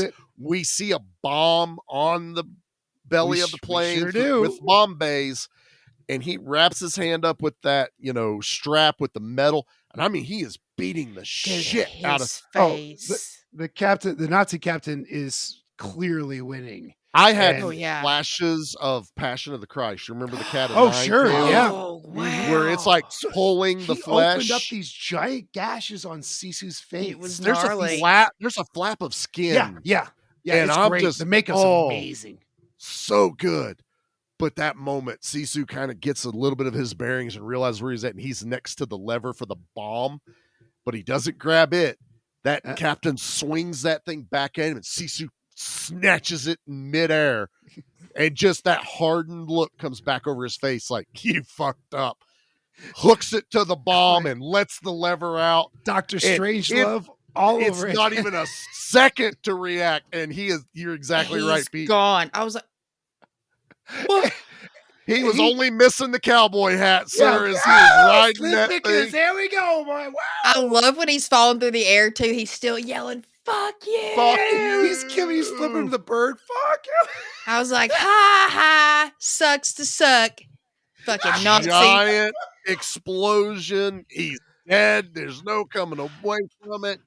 Sisu breathes for a moment, except a bottle starts rolling forward down the plane. Well, what does that mean, He realizes that the plane is no longer going down. level. It's going down. It is nosing down. The pilot had been hit earlier When he and was had shooting. slowly been bleeding out the entire time and died. And Sisu, I like and don't like this. I think I'd have been more disbelief if Sisu knew how to fly a plane.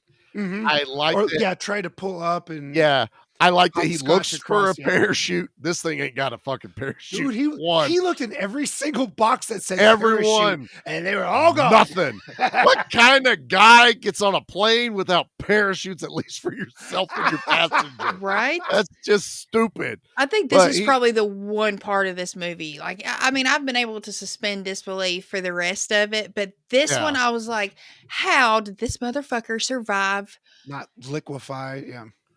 And so what did he do? Just like strap him in? Like, was that the equivalent of being in a bathtub in a tornado? That's what There you go. A refrigerator and a nuclear explosion. Yeah. That's what it was. So he straps himself in. Now, they sell it as in he doesn't crash into anything like a mountain. It was a marsh, right? Like a marsh, a bog. That's why he gets out of the mud. Okay. Yeah. Softer. Okay. I'm sorry. That's still like hitting cement. This reference will go over Pete's head, Anna, because we had this conversation earlier. But if you ever watch a specific episode of King of the Hill, when Peggy goes skydiving, oh my gosh, I remember that one. Parachute doesn't open, but she lands in a swamp. Hey! So she, and it was a cliffhanger episode. Yeah, at the end of the season. Mm-hmm. Yeah. And she ends up like partially paralyzed, and she starts walking again, but she lands in a swamp because her parachute doesn't open. Yeah. I immediately start thinking that.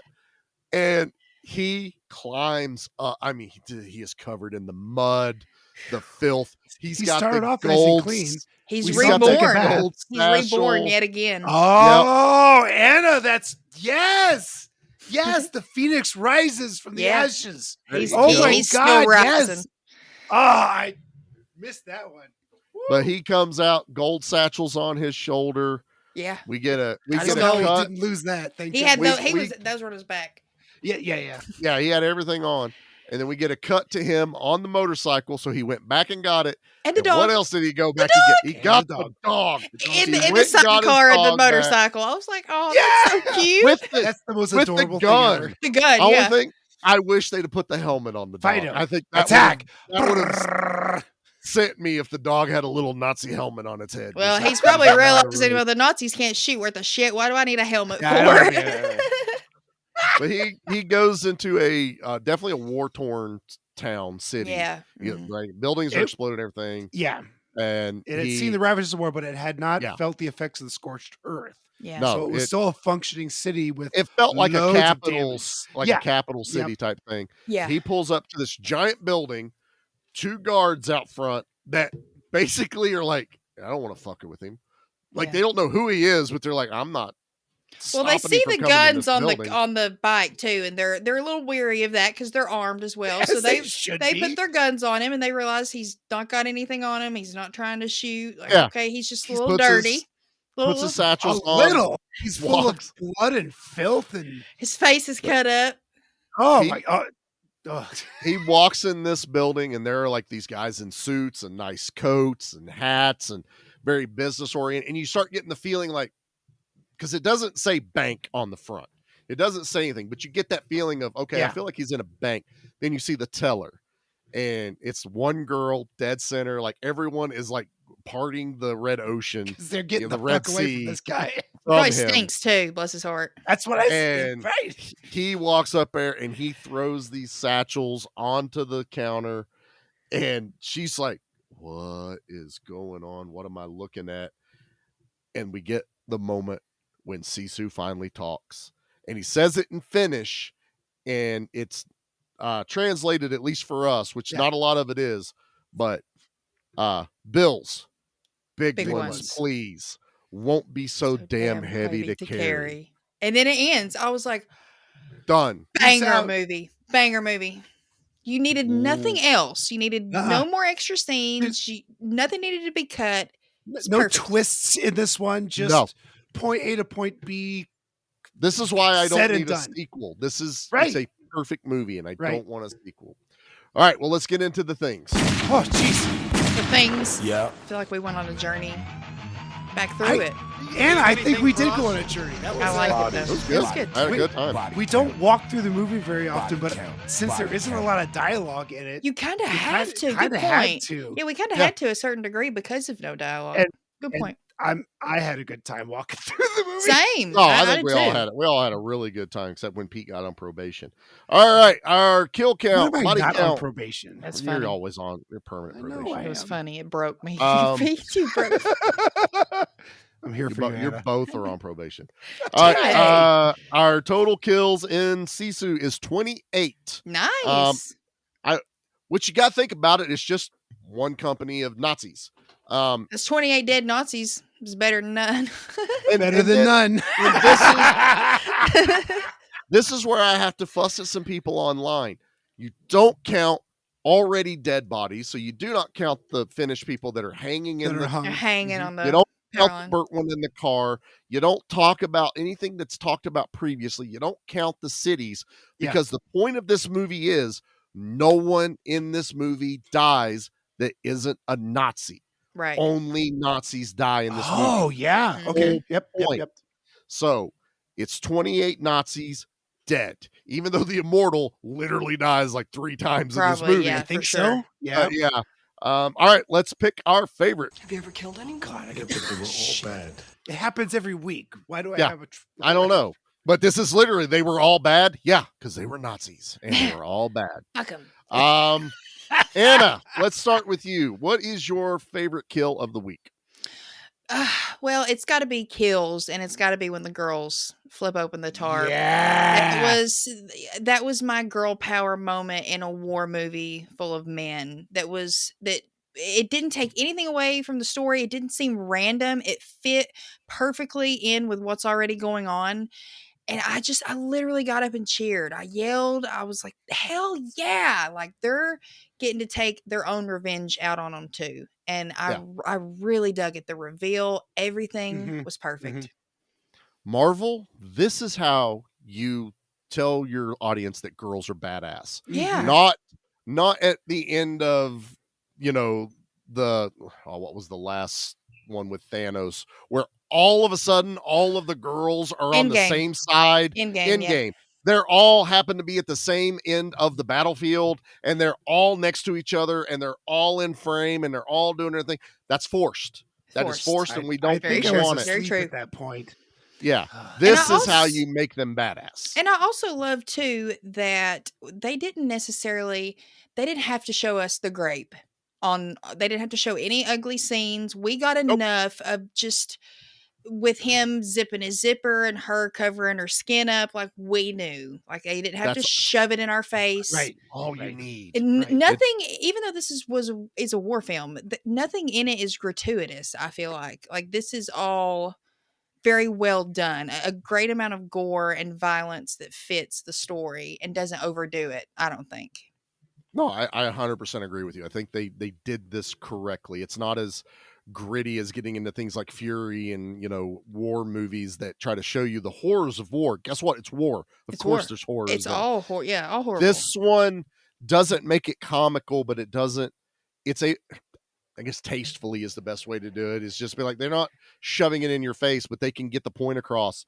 And that's what it's glorious about that. They got the point across without beating us over our head with dialogue and it was treating us like we were dumb and fantastical at the same time. And I'm not sure if I've seen too many war movies that have been able to walk that line. Not many. I mean, the obvious are going to be like Inglourious Bastards and stuff like that. And even that gets a little bit more. That's a good one. That one does. That one does what Sisu does. They have more fun with that one. They change history too. Way more fun. With that. And Sisu isn't historical. It just happens to be set in it's a what if scenario. But Pete, you're dragging it out here. But what is your favorite kill? Yeah, you're buying time. Oh, I don't know. I'm busting balls. So the one the kill that got me strapped in is the one that Anna said earlier, the knife in the head. Man. That one buckled my seatbelt, but my favorite was the landmine that was was thrown up in the air and it hits the guy. I'm pretty sure when it hit his helmet, it went tink. Yeah. And then kaboom! Yeah, tink. It makes the sound. It's hilarious. There's no real humor in this movie except a couple of, I think there's one Wilhelm scream. Yeah. What the fuck? And that just a little bit of humor, but nothing. No one's trying to tell a joke in this movie.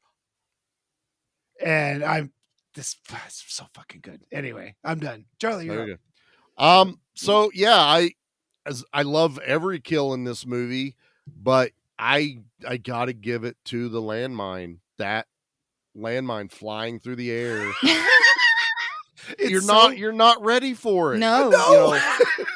I love the knife to the head because that's what starts it. That lights the fuse. Mm-hmm. And technically my favorite scene isn't even a kill. He just fucking growls at two grown ass men and they run away. And it's my favorite scene, but that, and it doesn't feel like a dummy, but it like the whole top part of his body just it erupts into blood. It's just bloosh. Bloosh. It looks like the one where there was a leg flying through the air somewhere. Yeah, I'm pretty sure there was body. I think it was supposed to be like we just showed you a horse exploding, and its body parts, but now a Nazi's exploding, and now there's more body parts flying. So you get some redemption for the horse, I guess. Is what you end up with. But no, I'm gonna go with that. I don't think this is gonna be difficult at all. Let's rank this bad boy. Yeah, this is easy. That's all the girls beating the shit out of the fuck yeah, goddamn right. Get his ass. I think that's my favorite scene in the whole movie. Anna. Oh yeah, that approach. My favorite death is this, but my favorite scene is Where'd you get the tank? I love it. I found it. Good. Yeah, I found it. Yeah. All right, Anna, we'll start with you again. This is a first time watch for you. I am so relieved that you actually enjoyed this movie. So let's see how you actually rank it. It's a 10 all day long. Oh, I mean, I'm a sucker for a war movie. If it can suck me in and keep me intrigued, and I loved this from start to finish. The fact that it was, like I've said, an hour and a half really drew me in, but not a minute was wasted. I loved the story, the acting. I love when movies don't have to say a lot. Like, it can use shots and moments that between the characters where no words are spoken, that we can interpret it for ourselves. I love movies like that. Right. And y'all have got, Charlie, you've got to watch Rare Exports now, because I think you'll really like it. You'll really like it. But yeah, this is a 10. This is one I need to buy, I need to keep, and I will definitely watch again. 100%. All right. Pete, you got to follow that up, Bubba. What you ranking Sisu? It's a negative thirst. Get the fuck out. Say what? Yeah. I'm gonna sit It's a 10. This movie is amazing. This movie is legit amazing. I don't care for one-man army movies because they're usually jack-offs, like Seagal or somebody that has a little bit of skill. I'm and picking so many Seagal movies. I just don't care for these kind of movies. Can I laugh in your face? Thank you. But this one felt different. This one felt more real because Sisu took damage, a lot of damage. But there was a story behind him. He was the immortal. He was he was the Babadook. He was the Baba Yaga. Baba Yaga. Baba Yaga. Thank you, Baba Yaga. He was that what goes bump in the dark. So yeah, it felt different, not necessarily supernatural, but maybe a little. I don't know, a little bit spiritual. A little bit. And I really, oh man, this just 10 done. 10. I'm done. Fantastic. Charlie, you hate this movie. I hate this movie so much. I was a one-man campaign for this movie for what felt like a long time, just trying to get more and more people. No one had heard or seen it, man. It was hard to find. It was hard to find, and it actually took me a while to even find the Blu-ray. I think my Walmart got like the DVD at first and didn't get the Blu-ray. And of course, I couldn't find the Steelbook. Me and Nate both were searching everywhere for that Steelbook. It's too pretty not to get it in at least Blu-ray. Yeah, I 100%. This thing's so well shot that it's deserving of the higher, grade. It's a 10, man. This is Paramount, a perfect film. It's exactly what I want from current movies. You're not shitting on where action movies started. You're using what you learned from watching all of those and knowing your limits. This thing was filmed because of COVID-19.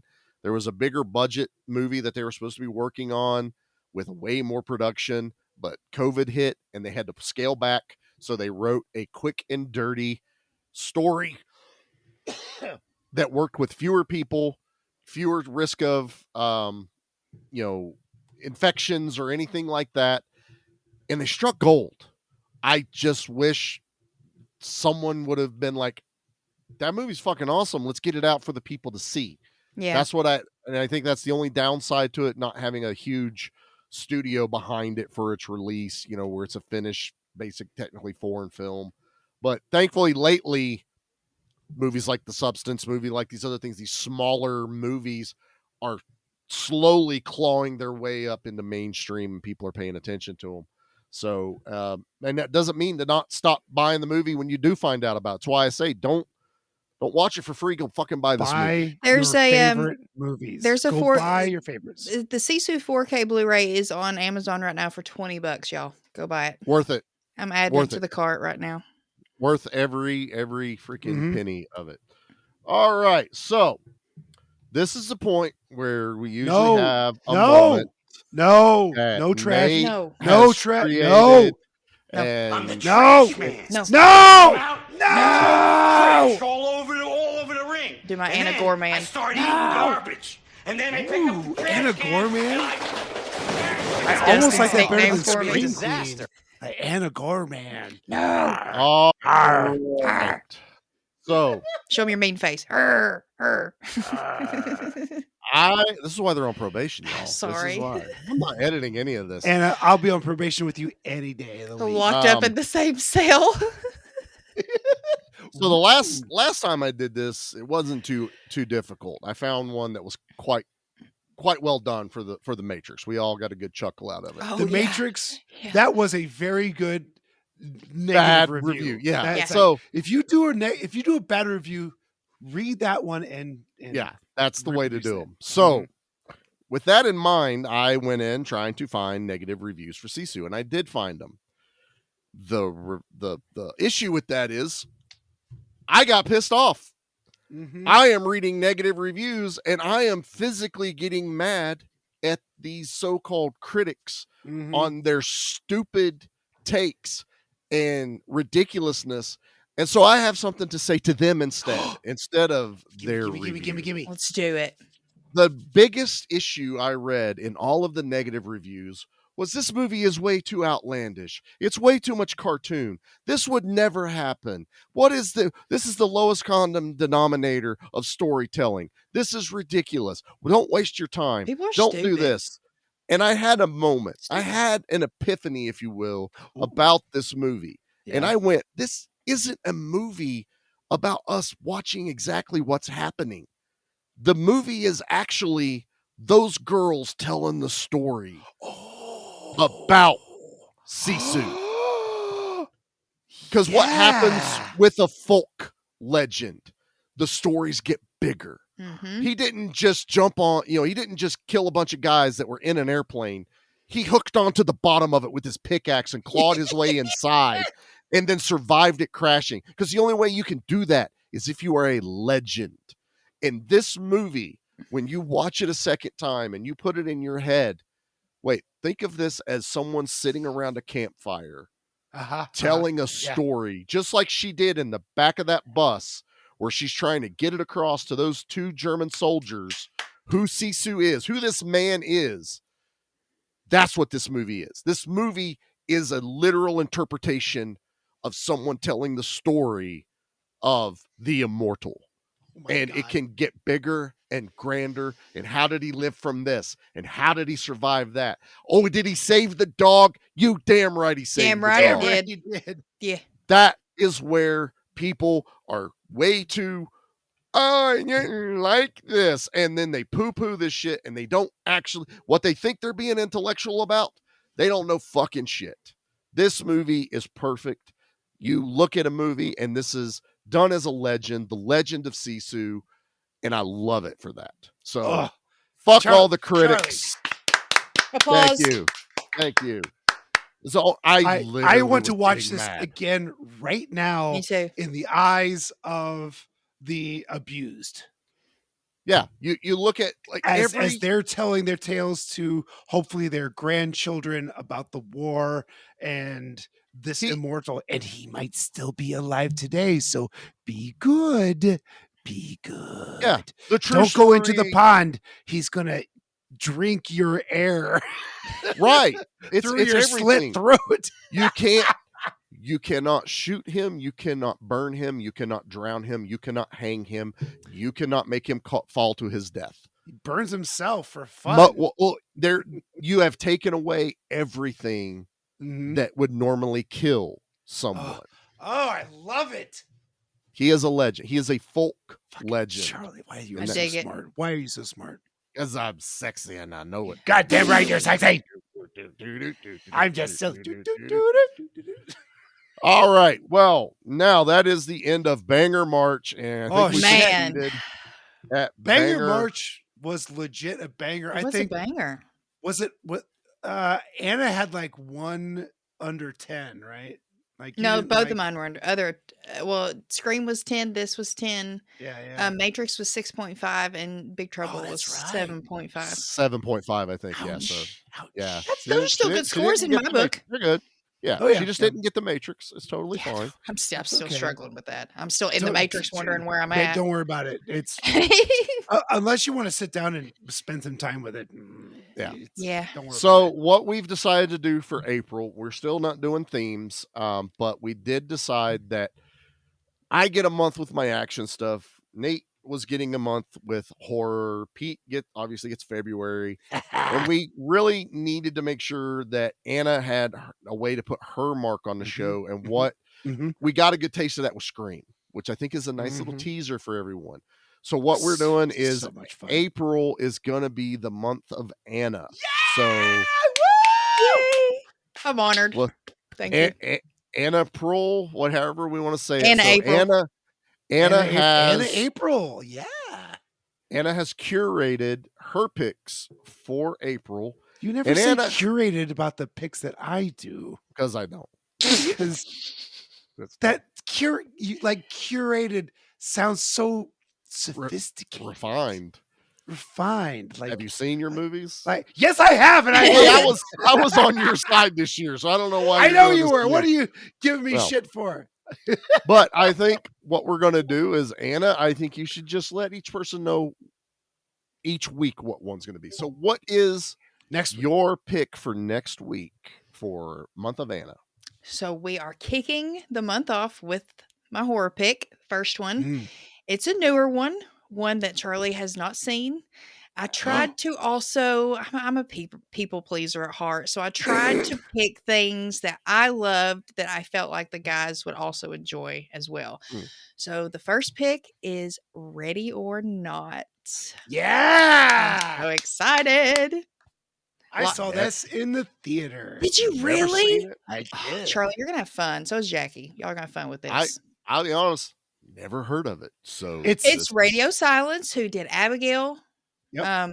The newer Scream movies. VHS started that. So they really, it's so fun. It's fun and gory. It's a lot of fun. Just a lot of fun. I'm looking forward to it. And action fans, don't worry. Don't worry. I know what her action picks are, and you have nothing to worry about. Okay, it's gonna be a lot of fun when we get. I can't wait to hear what they are. He's already forgot. He's already forgot. He forgets. That's why we have to write shit down for him all the time. I'll go look right now. Don't spoil it. I forgot. I don't want to spoil. I don't even want to spoil it. I'm not going to. We're not going to spoil it. All right. Wait, so I got to get them from the library. So if you like what you're hearing, please continue to follow us on all of our socials. We are on Facebook at Give Me Back My Action Movies, the Facebook group. Give Me Back My Horror Movies, the Facebook group. We've gotten some new members, so that's why I had taken a long hiatus from doing this. So I was like, it's time to start doing it again. We are also on Instagram under Give Me Back My Action Movies, Give Me Back My Horror Movies. Nerd at the Movies is Anna, who she kind of bridges that gap, and she shares all the other shows that she is on. Bridges the gap. She's the bridge, not the gap. Go bring everyone together. She also, from that account, shares all her stuff with the Barons, or Tales from the Barons. What's the name of the standoff thing you're doing right now with the Yellow Jackets? Does it have a name? Oh, we're just reviewing the third season of Yellow Jackets. Yeah, just so doing episode I have such discussions. a long way to go. I'm glad you're watching it. I'm on third season or third episode of season 2. Season 2, yeah. Very nice. I think Jackie did like maybe season or episode 1 or 2 and went no. And okay. Oh That's my okay. God. I can see why she would say that. Yep. It's real good though. You guys need to convince her she needs to watch it. Like they're all an hour long. Well, something I know she watches. The final season's coming up soon. Yeah. And I watched that as well, which is also kind of a horror thriller show. So I might find a way to sneak that in. Get some downloads from Jackie. There you go. So yeah. You can follow us all over there right now. What else we going on? I've been on Parker's Dissect That Film. We did brain fart. No Holds Barred. If you listen to their podcast episode, saw that in the theater too. You have to go on their YouTube and watch the video version because you are not prepared. Oh yeah. for what you will see This on the goober. video version of No Holds Barred on Dissect That Film. Please go check that out. The video version. Yep. The video version. They do it on YouTube there all the time, so make sure you check that out. I caused some chaos in their Discord. I got a movie pick out of it. You got a movie pick? Yeah, don't movie pick. Pete movie. Corner. Damn it. But yeah. So yeah, check us out all over there. We are everywhere on the socials. I was on Instagram's the Spoils best of one. Horror recently, and that Yeah. well, actually, it's not out yet. So It's not out yet, so you can't drop that yet. We can't know. I can't drop that? No. We're us here. We're not supposed to know either. I was informed. Well- we're not supposed to know what you're covering. Oh. I think technically we weren't supposed to know you were on. I fucked that up, didn't I? Only You half. clearly have already known about this. Of course, I'm Charlie. I know everything. It's a very funny story. I've been in Discord with another podcast of an old friend. And I'm like, hey, Charlie thinks this movie sucks. And Charlie gets in there and goes, hey, I'm Charlie. Like, what are you doing in here? I'm everywhere. I straight up put that in. Go check out Time Shifters. Our Time buddy Shifters Chris. podcast with my friend Chris. Yes. Awesome stuff. Christopher. Yep. Can't get away from me, Pete. No matter what you do.